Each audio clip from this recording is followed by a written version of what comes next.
사도행전 1장입니다. 1장을 보면 예수님의 성천과 오순절 성령 갈림 사이에서 일어난 전환 기적 사항의 사건들을 언급하고 있는 것입니다. 1절에 보면 데오빌로님이라고 나오는데 누가복음 11장 3절에도 설명했는데요. 여기서 먼저 쓴 글이 나오는데 문자적으로는 첫 번째 논설이며 누가복음을 말하고 있습니다.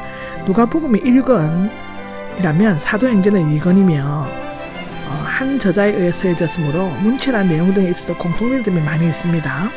누가복음은 예수님의 지상생활과 교훈 등을 다루고 있는 반면에 사도행전은 예수님의 이름으로 제자들이 일하고 가르치고 생각한 바를 예수님의 생명을 계속해 나가는 교회에 관해서 기록하고 있는 것입니다. 행하시고 가르치시고 시작할 때부터가 나오는데 누가복음을 적절하게 요약한 것으로서 예수님께서 지상에서 행하시고 가르쳤던 사역이 예수님께서 친히 간섭하시고 성령께서 역사하심으로써 사도행전에서 제자들을 통해 계속되어지고 있음을 나타내고 있는 것입니다. 2절입니다. 2절에는 하늘로 올라가신 날부까지가 나오는데 누가복음 24장 50절에서 53절을 가리키고 있는 것입니다. 사도에게 명하신 일은 하늘로 올라가신 날까지의 모든 일이 덧붙여지고 있다가 되어있는데 성령을 통해 명령을 내리시고 예수님께서 성천하실 때 제자들에게 마지막으로 명하신 명령에서 성령으로 명하였다는 기록은 없습니다. 그러나 예수님은 그의 생애와 사역에서 세례를 받으실 때부터 성천하실 때까지 줄곧 성령의 인도하심을 받으셨죠. 성령은 누가의 주제일 뿐 아니라 그의 두 책에도 성령의 역사가 특별히 강조되고 있습니다.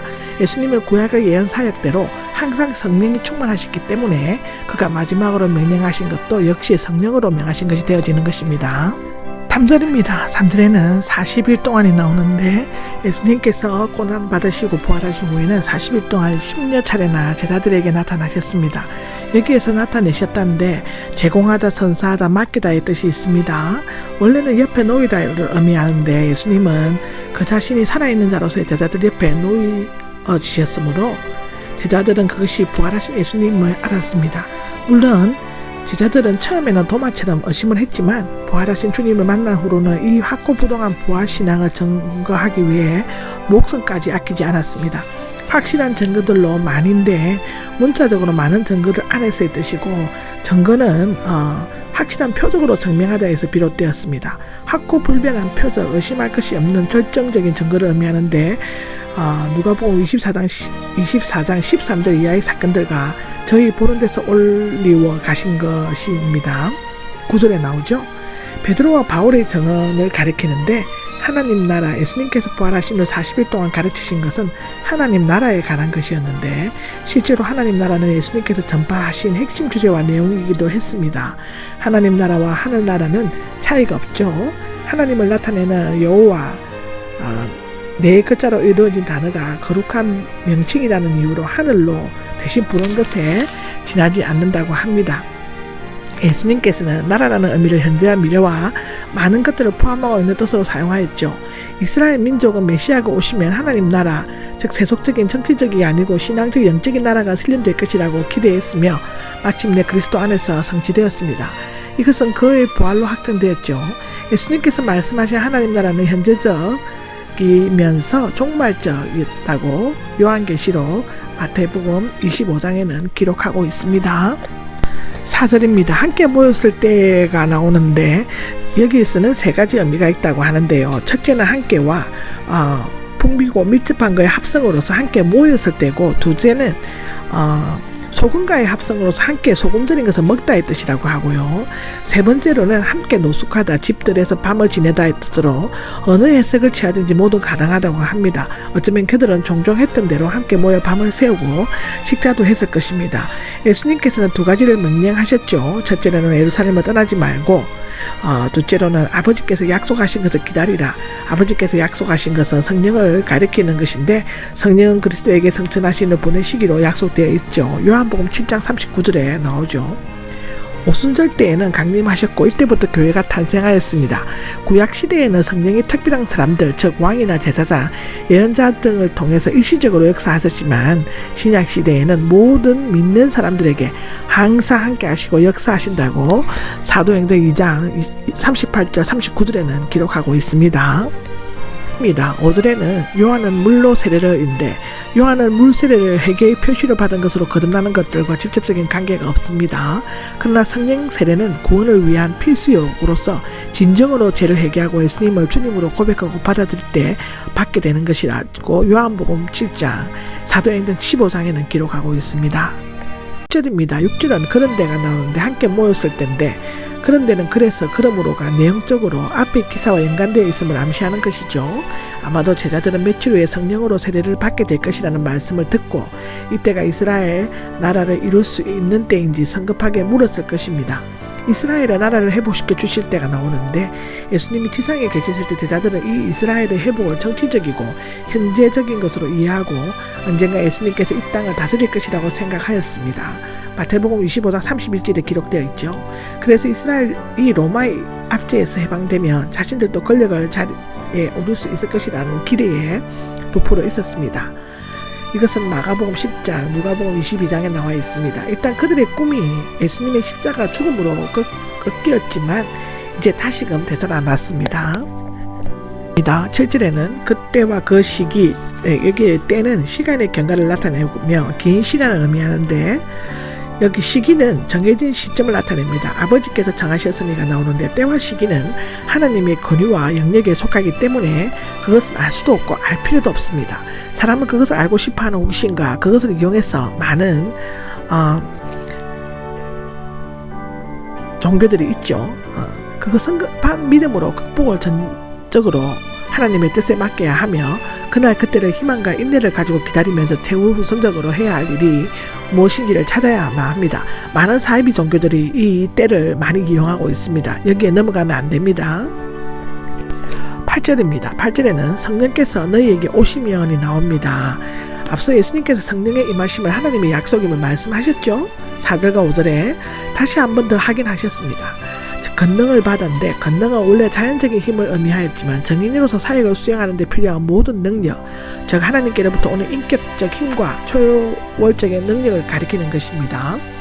그리스도의 성령 없이 생활하고자 하는 것은 귀 없이 들으려고 하고 눈 없이 보려고 하고 허파 없이 숨 쉬려고 하는 것 같다고 기록하는 사람도 있습니다.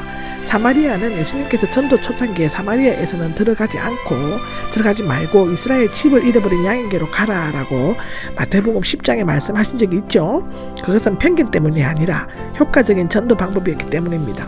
이방인들은 예수님의 말씀을 이해하지 못하기 때문에 처음부터 극심한 방해를 하려고 했을 것입니다. 여기 땅끝까지가 나오는데 땅끝은 서바나, 지금의 스페인 컬럼버스 이전에 대서양 끝이 없는 바다로 간주되는 것으로 알려져 있습니다. 아마도 바울은 예수님의 지상명령을 따라 그곳까지 복음을 전하려고 했던 것 같죠. 로마서 15장 3절에 보면 그렇습니다. 그러나 땅끝까지는 매우 먼 것이라는 개념을 포함하고 있으며 복음이 세계 곳곳에 전파되어야 함을 나타내고 있죠. 사도행전은 1장에서 7장은 예루살렘, 8장에서 9장은 유대와 사마리아, 10장에서 28장이 예루살렘인데 8, 9장이 유대와 사마리아, 10장에서 28장이 가이사라에서 로마로 구성되어 있습니다. 내 증인이 될 것이다가 나오죠. 증인은 자신이 직접 보고 경험한 것을 얻어놓은 개인적이고 직접적인 지시에 대한 증언하는 사람들입니다. 그가 제시하는 증언은 기존의 사실이나 사건에 대해서 확증해 주는 것인데 사도들은 모든 일의 증인, 즉 부활하심을 증거할 사람이 되어야 합니다. 증인은 순교자가 될 각오를 지녀야 하고 내 증인이라는데 나는 예수 그리스도에 의해 나를 위해 나의 간의 모든 것을 증거하는 것을 의미하는 것이죠. 여기 보면 될 것이다가 나오는데 미래형은 성령 강림의 약속에 실현됨으로써 제자들이 본격적으로 증인으로서의 사명을 감당하게 될 것임을 나타냅니다. 이 구절은 다음과 같이 구분되는데요. 첫째, 오순절, 약속, 둘째, 능력, 셋째, 인격, 넷째, 목적입니다. 다섯 번째는 계획입니다. 예루살렘과 온 유다와 사마리아 땅 끝까지라는 거 기록되어져 있습니다. 9절입니다. 9절은 그들이 보는 앞에서인데 보는 앞에서는 현재 분사형으로 주님께서 성천하신 것이 제자들이 직접 계속적으로 보는 눈앞에서 일어난 실제적인 사건임을 강조하고 있죠. 구름은 하나님의 영광과 임재를 상징하는 물체로서 강야에서 이스라엘 백성과 변화산에서 제자들을 위한 것인데 이스라엘 백성이라는 것은 출애굽기 40장 33절과 산에서 제자들은 마태복음 17장 5절에 기록되어져 있습니다. 10절인데요. 10절은 자세히 쳐다보고가 나오는데 누가가 즐겨 사용하는 의학 용어입니다. 주의 깊게 바라보다, 긴장하여 열중하여 보다의 뜻으로 모두가 눈을 고정하고 오랫동안 계속 쳐다보는 것을 나타낸다고 하는데요. 흰 옷을 입은 두 사람인데 천사들이죠. 흰색은 순교가 종기를 나타내고 천사들은 그리스도의 탄생과 그의 부활 때에 나타났으며 하나님 나라의 거룩함과 영광을 드러내는 천사들의 주에는 하나님의 구속 사역과 연관된 주요 사건들과 밀접한 관계를 맺고 있는 것입니다. 여기는 창세기 18장, 요한계시록 21장을 보시면 됩니다. 11절입니다. 11절은 갈릴리 사람들아가 나오죠. 가룟 유다를 제외한 제자들은 모두 부르심을 받기 전 갈릴리의 어부와 세리, 목자 등이었습니다. 실제로 예수님을 따르던 대부분의 사람들은 갈릴리 사람들이었습니다. 예언자가 나지 못한다는데 갈릴리 지역의 사람들은 위대한 사도와 전도자가 되었습니다.